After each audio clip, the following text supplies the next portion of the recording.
And we're back on Global TV Talk Show. I'm in San Diego, and somewhere in Tennessee is Aly Orloff, and in Austin, Texas is old friend Haley. Welcome, both. Nice to see you, Ed. Yeah, it's been Nice a to long meet time. you. Happy Long to time. I think. introduce Aly to this forum. Yeah, okay. Let's do the intros here for our worldwide audience.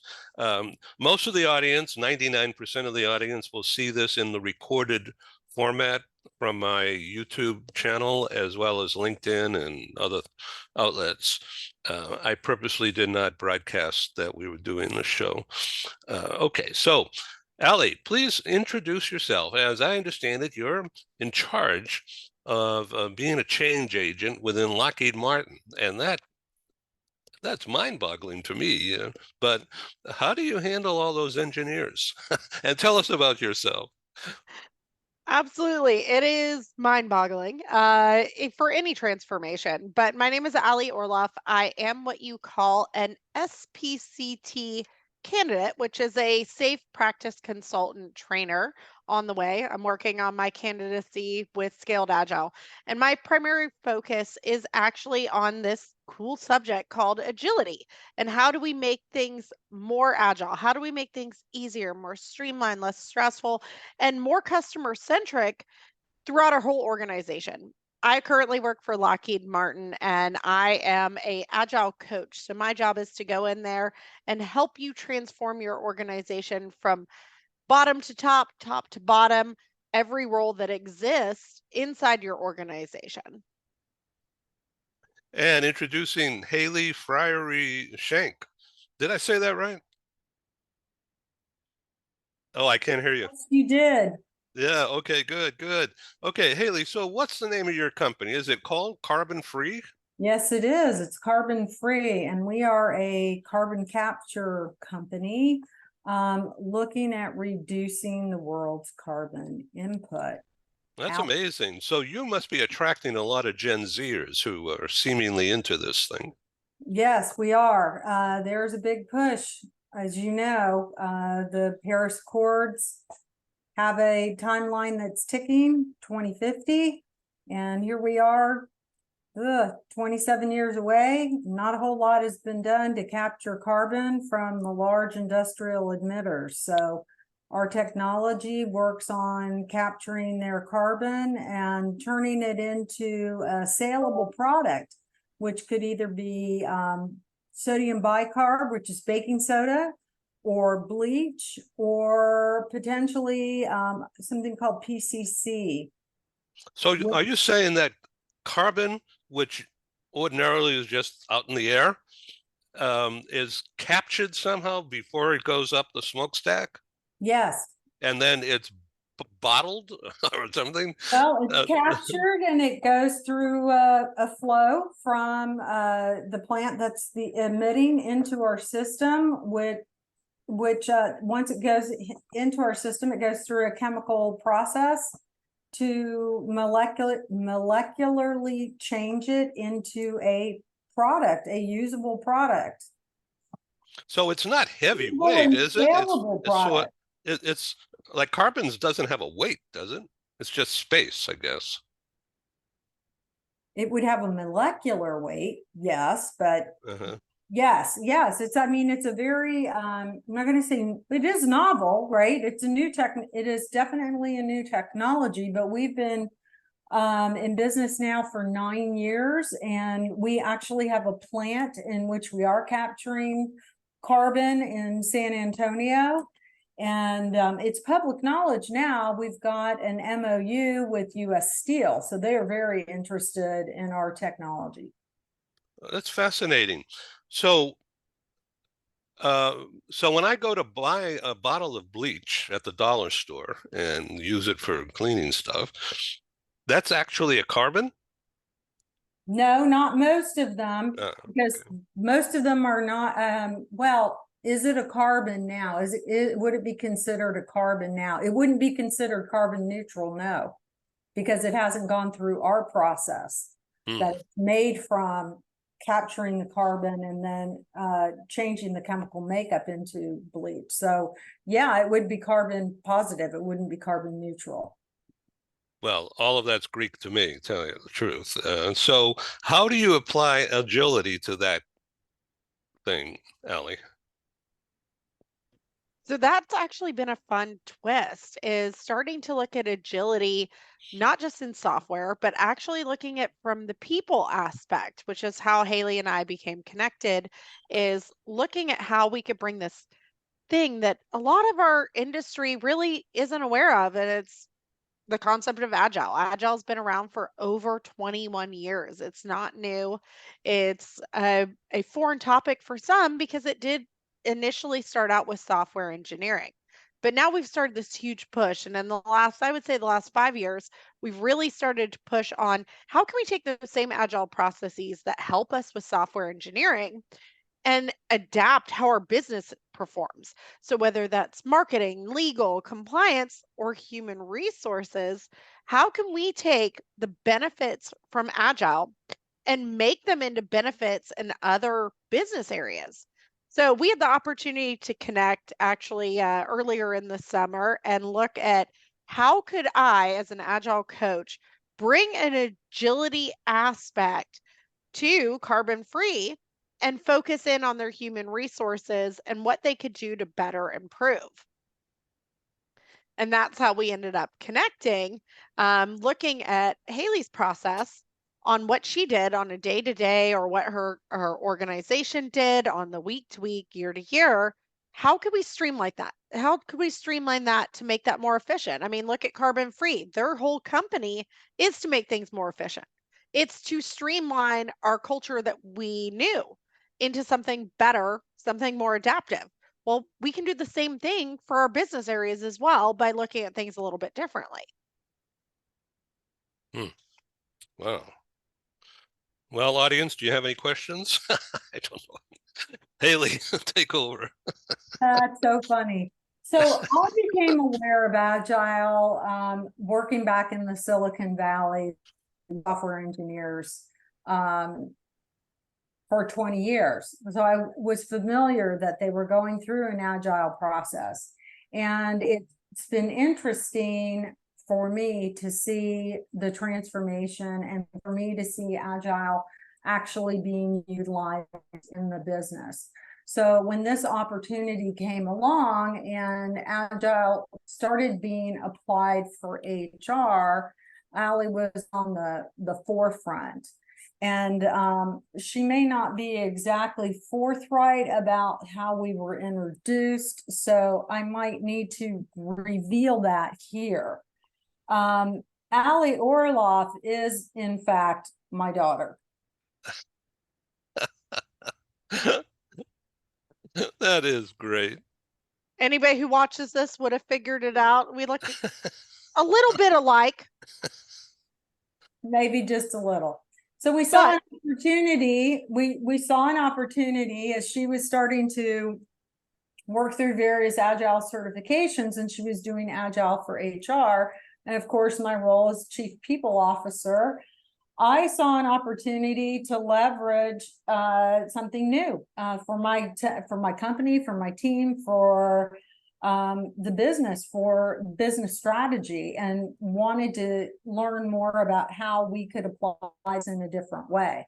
Because HR is just laden with process and programs that are sometimes can be too heavily weighted and don't often take into consideration the needs of the business. So it's looking at HR in a very different way through the minds and the eyes of a simplifying process, getting smaller groups involved instead of large-scale organizational projects, which still do need to be done. For example, performance management, something like that. You may start with, let me give you a good example. I've got an example on my group. So we want to, we have a talent assessment process that we do called 9-box or 9-block, which is a square, a grid that you place people in according to their talents and abilities. It is a very lengthy process. It's a useful process because you get managers together talking about their talent, and you have the ability to create a talent roadmap. In larger organizations, that can take days. It can take weeks. I've been in some of those meetings where they're 8, 9, 10 hours. So one of the things that I'm looking at with Aly is, okay, hey, how can we shrink this down? We don't want to lose the benefit of having these conversations. We still want to end up with a result in which we have an ability to identify our high potential employees and make sure that they are getting the attention that they need through the next life cycle. So that was the conundrum that I brought to Aly, and she can tell you more about what we're doing with that. Ellie. And I had a great opportunity. I got to give credit where credit is due. So this year, the big push on bringing Agile into HR, or the HR revolution, started out initially with a master class that was put on by Just Leading Solutions, Fabiola Ihauser. If you don't know her, you need to know her. And she's one of our HR revolution leaders from the agility standpoint. So we had an opportunity as Agile coaches to only a few of us to actually learn and look at case studies, really dive in deep. And from there, I reached out to Haley and I was like, you guys need this. And then let me show you why you need this. It's not that you should just do it to do it. Let me show you the realized value that you can have by taking something like the 9-block rating system, the performance management, and making it more streamlined. We know from our past with agility, whether it was in software or hardware or other industries, that we have the ability to adapt more quickly to changing organizational needs, industry trends, and ultimately evolving our employee expectations. So we need to shift HR to do that too. We want to move away from that traditional annual performance review. We know that it is long, it's lengthy, it's painful. I mean, I'm sure she's going through this right now. And we need to switch to something that we want to call a more frequent and iterative feedback loop. So we want to start aligning to how agile principles actually exist so we can help employee development. So taking what we know from an agile process and adapting it to a more dynamic process in HR. That's going to help us because we know that this will create that more flexible talent management strategy, which will ultimately enable our human resources teams to start identifying and nurturing and retaining our key talent more efficiently. So we want to make those shifts because we see that that will better our organization. It's going to better the people that are in there, but it's going to better our processes. And there's lots of reasons why we want to do that. And one of the key areas that we did focus in on, we chose to focus in on, was that 9 blocks. That 9 box is something that's been around for a really long time. It's something that's been used in HR year over year over year. And it's what we consider a more traditional performance management approach. Versus on the agility side, we want to look at prioritizing our teamwork and flexibility instead of just looking at individual ratings. So we want to change how we do things to make them more dynamic. And one of those things that we really focus in on is looking at how we can align individuals' performance to the KPIs, the key performance indicators for the company, because that's ultimately what we should be rated on. Is how are we effectively contributing to the key performance indicators that are showing success of our company and our organization? So when I'm looking at this chart here that I picked up just from surfing the web this morning to get some background, I see what struck me first is like, I'm looking at English words here, but it's like Greek. I mean, there's a whole different language that comes with this transformation. Is that correct? Oh, I can't hear you. Absolutely. And there are Yeah. times that I have to remember that not everybody's aware of those words. I think I caught myself when I said KPIs. I'm like, No, oh, that's okay. everybody Everybody might not knows know that. that one. I'm like, let me refresh just in case. Yeah. Yeah, that was easy. And some of these other words from this glossary thing here. Three terms. Yeah, Scrum. Scrum, yeah, acceptance testing, anti-pattern, automated build. I'm just reading, going down the list. Backlog refinement, behavior-driven development, a burn down chart. So it's like all this language, which sounds like an engineering school thing, and it is to communicate in a new way because that drives itself. The communicative power will drive transformation. I mean, like it's a frontal lobe attack. Oh, absolutely. And I mean, we know communication is key to any transformation, regardless of what you're trying to transform. Communication is going to be one of those big reasons behind your shifts, and it's going to help you to foster that understanding and the buy-in. So it's crucial that you do communicate, and one of the ways we do that is through all of those different things that you stated off. Backlog grooming, it's a collaborative effort. That means everybody's communicating together on the common goals based off the KPIs. I mean, these are all a Yeah. communicative process for improvement. Aly, I think what might be interesting for our audience to know, because we're all faced with this as leaders, business leaders, HR leaders, when we are beginning to socialize changes in the way that we do things in a company. Gaining buy-in for something like this when a company is used to much more traditional process, or they don't, or they have not had agile in their organization before, can be very difficult. So I think it would be helpful to our audience to hear from someone like you. How do you bring people along to that? I'm sorry, Ed, I just took your role there a little bit. Please, my job is hard. So I actually have to tell you something. The steps that we take in Agile are going to be similar to what you should already know. We know that we have great steps for change management. It started out with somebody named John Cotter. John Cotter wrote these great steps to change on how you could adapt. We follow the same process steps in Agile a little bit differently because there are a little bit of different focus on what we do, but they still follow those same 8 steps that John Cotter identified in change management. So you want to create that sense of urgency. Either you're going to have your corporate aspirations that are going to want to move towards that change, or you're going to see that you need to change.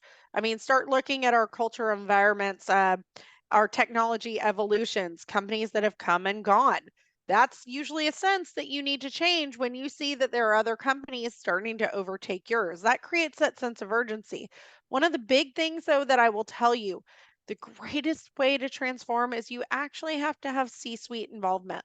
You need to have your CEO actively engaged on board with the change. It doesn't mean that they're in the weeds every single day, because reality is they have a whole corporate environment that they need to do too.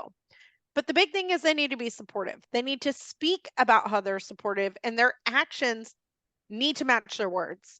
So that means when they go to town halls, they are promoting that transformation, not just promoting it, they're celebrating it.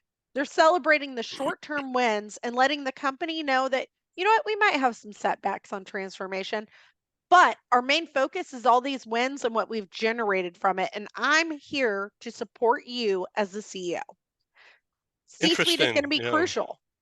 So the ROI, that's C-level looks for. So one of these terms here, I know you can't see my screen, customer development, and then the definition. Customer development is a 4-step framework originally identified by Steve Blank to discover and validate that you have identified a need or needs that customers have built the right product to satisfy. That's a mouthful, but it's like it's like a step by step. What is customer development? And so the agility approach to that simple thing is a breakdown of understanding what is actually needed to do that. Whereas it's just go, you know. That's correct. Oh, And Ed, from an HR standpoint, when you're looking at something like that and they're asking if you're building the right thing, oftentimes for people leaders, when we bring a people initiative in front of an executive team and we say, hey, in 3 months, we are going to roll this out, or in 6 months, we're going to roll this out. We get the head nods. Okay. Then we get 3 months from rollout and they start digging into deep, throwing things left when maybe 3 months before they had an opportunity to speak up. So part of the issue here is HR learning a different language to ask the business and to ask the executive staff. Earlier, we need to be asking things like, when we roll this out, where do you see a problem? What are you going to complain about? What is the hardest part of committing to this plan? You know, where would employees have an issue with this initiative? Because you've got a lot of other stakeholders in the room and you're not always aware of what people are committed to. Hopefully we're aware of most things, but we may not be aware of all things. And then you've got to ask questions like, what context are we failing to consider in talking about this? Is it a timing issue? Is there a bandwidth issue? Is it something else? Or, hey, does this even fit with our priorities right now? So we need to be able to ask the right questions, and that's what Agile gives us the ability to do. So It brings back, go ahead. I was going to say, it brings back our focus on customer centricity. Who are we actually doing things for? And Yes. a lot of times it's really easy, especially I will tell you in Fortune 500s, to start losing sight of who your customer is. Who is the end user, regardless of if you're in software, hardware, human resources, legal, you still have a customer. And that customer is the person that you need to be building your products around or your solutions around or the processes around. And that means you need to understand your customer. You need to understand their situations, their perceptions, their expectations in a way that's very different than we've done in the past. Instead, we looked at things like, well, you know what? I want to create this and we'll launch it next year. Well, our customers don't want that anymore. They want things they don't even know that they want. And we have to understand their needs and their understandings to create those products that are going to be that near future, that huge boom in our organization. And that's regardless of what area we represent. So HR, it's going to be crucial that they actually get to the root cause of what people want. Not just, hey, they're employees or they're managers in my company. You need to hear their pain. You need to hear what they're going through. And then you need to adapt to that. Aly, so you as a trainer, your customer is HR. For this, absolutely. Working with Haley, my customer is HR. Specifically, a lot of times I still spend time in software. I love my software people. But for this engagement, absolutely, HR. So the language thing, okay, the need to learn new words, put words together differently. This is part of the agile development process, right? Continuous education, continuous learning. But I mean, I would be remiss by saying that I am also not doing that by learning new lingo from the HR front too. Yeah. So like right here in this, again, definition thing, under the headline of daily meeting, it seems so stupid, almost, of course, but oh, I just lost the damn thing. Wait a minute. I'm sorry. Daily meeting. I mean, I just came across this. I said, what is this even bothering for? So here's the definition. The daily meeting is one of the most commonly practiced agile techniques and presents opportunity for a team to get together on a regular basis to coordinate their activities. Duh, it sounds so like a no-brainer, but applied to the new language or the way of communicating how a language change will create more transformation in everything else. It's like a Absolutely. pathway. We call that, typically you hear it called a daily stand up or DSU or Hmm. even a team sync. And we meet together every single day. We don't skip days. We meet together every single day as a team for 15 minutes and we go over, what did you do yesterday to accomplish our goals for this whatever your time frame is, whether you're working in increments or sprints or you're working in quarters, what did you do to progress our goals? What are you going to be working on now to progress our goals? And do you have blockers? And our main reason we do that is so we can get to the root cause of how we're progressing, and do we need to solve any problems? Are there some problems that we need to fundamentally address for work to go ahead and continue? It is a very different concept. It's not a status update. We don't go line by line through an Excel looking to see who checked a box. We look at the larger goal. So those goals that relate back to our KPIs. Haley, we could go on for an hour here, but I don't think the audience would like that today. But so you guys in Carbon Free are trying to package an amorphous thing into a product. Yes. And so that's a whole transformation in itself. Yeah. So how is Aly helping you define how all that comes together, and how my audience and me in particular can get my arms around carbon capture? Carbon capture, yes. Well, we're beginning with HR first and working on the people programs. As we get larger, the expansion will be into other areas of the business. Because right now some of those processes are still very deep in R&D. And the R&D group, lots of R&D groups use agile processes. Our company right now, the R&D group, is a very, very small, specialized group of engineers. So as that expands, we will be taking these practices to those groups. So Thank you. One last question as we prepare for our November 30th broadcast conference with Ernst & Young in the room, and some of their corporate clients and others in the New York area. And I'll be there hosting. And so you guys will be on in the afternoon, and we can do the same kind of thing. Part of the morning program is about design thinking and applying it to within HR stuff. In this case, mobility management better, making more use of the talent as an ROI for the company, retaining the talent. So from Aly, from this point of view, from agility, agility is sort of like design thinking, but maybe not. I don't know. So we actually do use design thinking in agility. It's a practice that has been adapted for some agile purposes. And the reason why is design thinking is a really great way to start thinking about how you're defining your problems.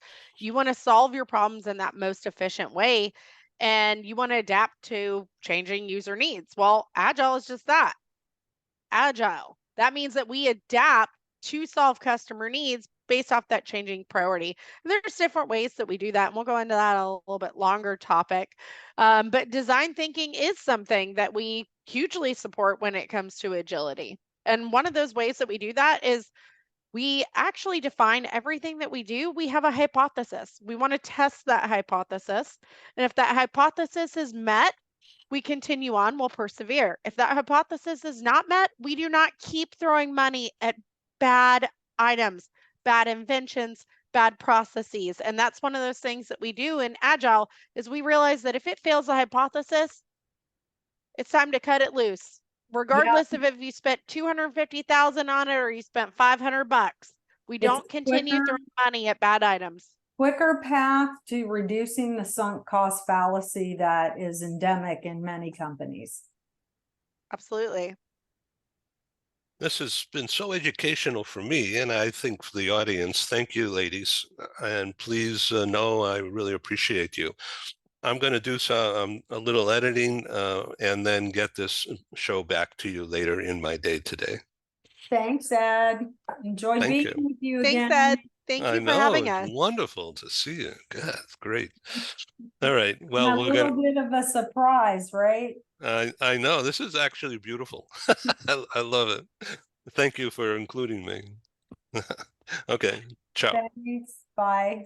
Thank you. Thank you. Nice to meet you. Nice to meet you, Ed. Looking forward